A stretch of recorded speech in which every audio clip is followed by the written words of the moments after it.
What's going on, guys? This is Berz. I have a knife review here for you today. This is the Boker Stingray folding knife. Now, I've been using this knife for the past few months, probably about 4 months, using it every day, carrying it, and I've really been impressed with it. It's the first metal handle or steel handle that I've used as far as a everyday carry knife. Usually I'm using carbon fiber, love G10, you know, or just a regular kind of polymer handle.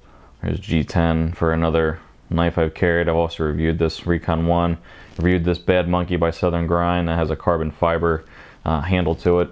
So this is the first metal handle that I've used. Really like it. It has a lot of texture, as you can see here, and overall I've been pretty impressed with this knife so far. It's actually made and designed after a very expensive knife that's made by a custom knife maker, and it actually has his name on here, Sal Manaro, as you can see right here.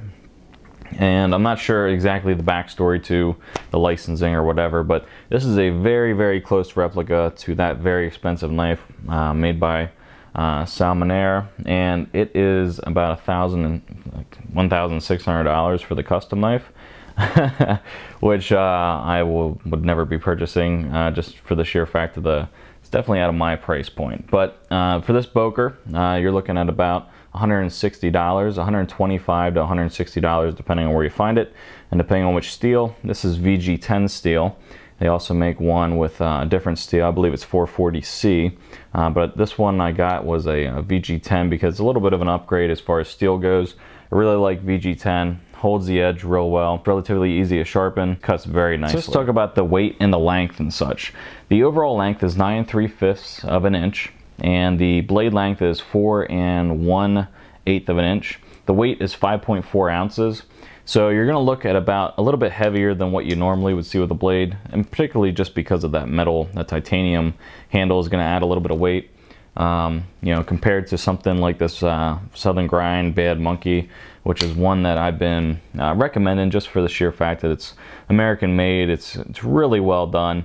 You know, these are very comparable as far as weight goes, and as far as length goes, with the Boker being just a little bit longer on the blade length and the overall length. The thing you're going to see that's similar between these blades is the angle on the back, and it's a very similar handle. There's a little more you know, angle to the Southern Grind. There's a little bit more rounded edges to the Boker. There's a little bit more width to the blade of the Southern Grind.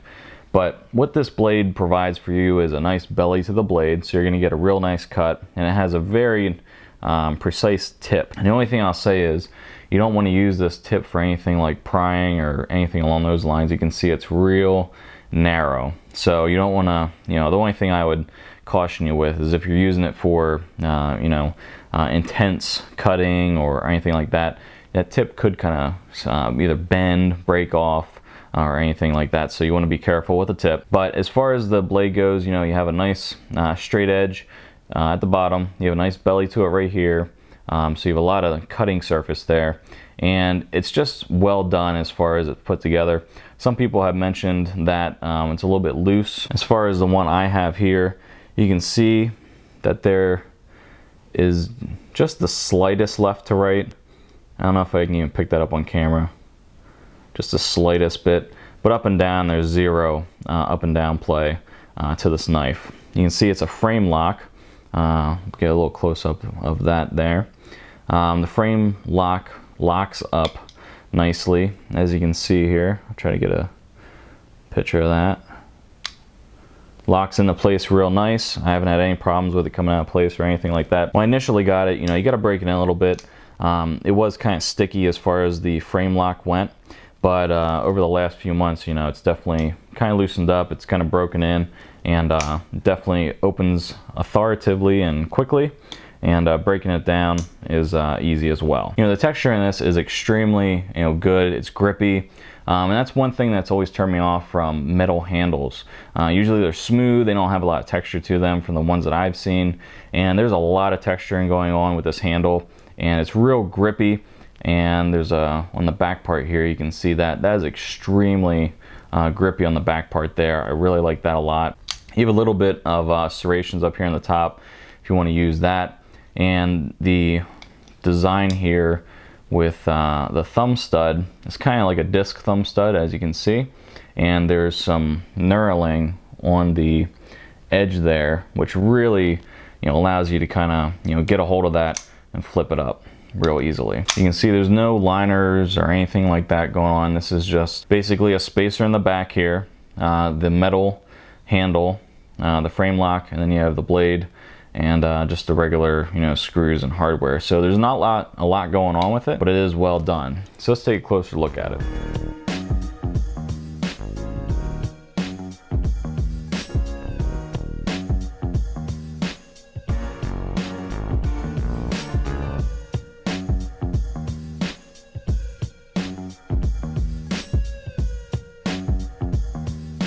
You can see on the back part here where the pocket clip is, it's not a deep carry pocket clip. Obviously you're gonna have this part sticking out.